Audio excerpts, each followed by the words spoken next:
मैं देख रहा हूं ये छोटा बच्चा और कब से खड़ा है हाथ ऊपर करके। बेटे थक जाओगे, आप अपना चित्र मुझे दे दीजिए, पीछे अपना एड्रेस वगैरह लिख लीजिए, मैं आपको चिट्ठी लिखूंगा। മോനെ പേരെന്തായിരുന്നു? സിദ്ധാർത്ഥ്. പെട്ടെന്നായിരുന്നു ആശ്ചര്യപ്പെട്ടു അല്ലേ? ആ. പ്രതീക്ഷിച്ചിരുന്നോ? ഇല്ല. പ്രധാനമന്ത്രി കാണുമെന്ന് പ്രതീക്ഷിച്ചിരുന്നോ ആ ചിത്രം? ആ. അതുകൊണ്ടാണോ കസേര കയറി ഉയർത്തി കാട്ടിയേ? എന്ത് തോന്നി പ്രധാനമന്ത്രി അങ്ങനെ പറഞ്ഞപ്പോൾ? സന്തോഷം തോന്നി. മോൻ എത്രാം ക്ലാസ്സിലാണ് പഠിക്കുന്നത്? 6. ഈ ചിത്രം വരയ്ക്കാറുണ്ടോ മുമ്പ്? എന്നിട്ട് അതിൽ അഡ്രസ്സൊക്കെ എഴുതി കൊടുത്തു വിട്ടോ? പ്രധാനമന്ത്രി കത്തയക്കാന്നാ പറഞ്ഞേക്കണേ. കത്തയക്കുമ്പോ തിരിച്ചു മറുപടി കൊടുക്കുവോ? ആരുടെ ഒപ്പം വന്നേ?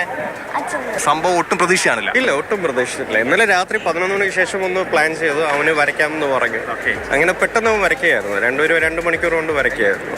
പ്രധാനമന്ത്രിയുടെ ചിത്രം ഉയർത്തിക്കാട്ടിയ കുട്ടിയെ പ്രധാനമന്ത്രി ശ്രദ്ധിച്ചതുപോലെ തന്നെ ഒരു പുസ്തകം ഉയർത്തിക്കാട്ടിയ ഒരാളെയും പ്രധാനമന്ത്രി ശ്രദ്ധിച്ചിരുന്നു. ആ പുസ്തകം വേദിയിലേക്ക് കൊണ്ടുവരാനും പറഞ്ഞിരുന്നു. ആ ആളാണ് മാതൃഭൂമി ന്യൂസിനൊപ്പം ഉള്ളത്. മാഡം, എന്താണ് പേര്?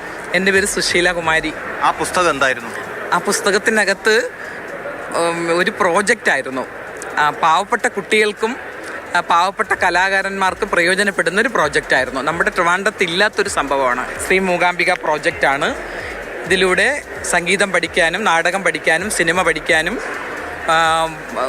ഹോം നേഴ്സിംഗ് വരെ പഠിക്കാനുള്ള സംവിധാനം ആരോഗ്യം കൂടി ഉൾപ്പെടുത്തി ആരോഗ്യ വകുപ്പിൽ ഇരുന്നതായതുകൊണ്ട് അതും ഉൾപ്പെടുത്തിയിട്ടുള്ളൊരു പ്രോജക്റ്റാണ്. നേരത്തെ ആരോഗ്യ വകുപ്പിലിരുന്ന് ഞാൻ റിട്ടയർ ചെയ്തതാണ്. ഇങ്ങനെ ഒരു ബുക്ക് നമ്മുടെ ഈ സദസ്സിൽ കൊണ്ടുവരാനുണ്ടായ സാഹചര്യം എന്താണ്? ഞാൻ 1 വർഷം കൊണ്ട് ഇത് കൊണ്ടു നടന്നിട്ട് രാജീവ് ചന്ദ്രശേഖർ സാറിൻ്റെ അടുത്ത് കൊടുത്തു. പിന്നെ ഇതിൻ്റെ പിന്നിലുള്ള ഒരുപാട് വ്യക്തികളുടെ കയ്യിലൊക്കെ ഞാൻ കൊടുത്തായിരുന്നു. അവരിത് കൊടുക്കുമായിരിക്കും. അപ്പം പ്രധാനമന്ത്രിക്ക് നേരിട്ടൊന്ന് കൊടുക്കണം എന്നുള്ള മനസ്സിലൊരു ആഗ്രഹം ഉണ്ടായിരുന്നു. അങ്ങനെ ഞാനിത് രാവിലെ കൊണ്ടുവന്നായിരുന്നു. അങ്ങനെ പ്രതീക്ഷിച്ചിരുന്നു അദ്ദേഹം ഞാനിത് ശ്രദ്ധിക്കുമെന്ന് ഒരിക്കലും പ്രതീക്ഷിച്ചില്ല. വളരെ നല്ല ഉദ്ദേശത്തോടു കൂടി തയ്യാറാക്കിയ ഒരു പ്രോജക്റ്റ് അത് അദ്ദേഹത്തിന് പ്രധാനമന്ത്രിക്ക് നേരിട്ട് കൊടുക്കണമെന്ന ആഗ്രഹത്തോടു കൂടി എത്തി. ഇവിടെ വേദിയിലിരുന്ന് അത് ഉയർത്തിക്കാട്ടി അദ്ദേഹത്തിൻ്റെ ശ്രദ്ധയിൽപ്പെട്ടു. അദ്ദേഹം അത് വാങ്ങുകയും ചെയ്തു. വളരെ സന്തോഷത്തിലാണ്.